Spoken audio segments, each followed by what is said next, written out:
పెద్దిని ఎదిరించలేక గసగస వణికిపోతున్నారు.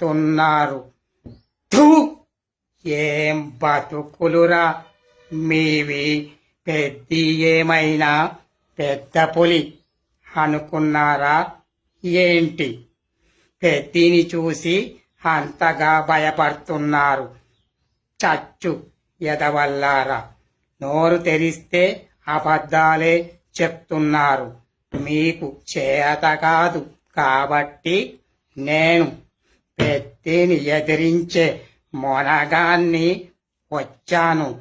తెలిసిందా? పెద్ది దగ్గరికి నేను పెద్ద పులిలా వెళ్తాను. పెద్దిని ఎదిరించే తీరుతాను. నేను చూడడానికి ముసలివానిగా ఉన్న పెద్దిని ఎదిరించే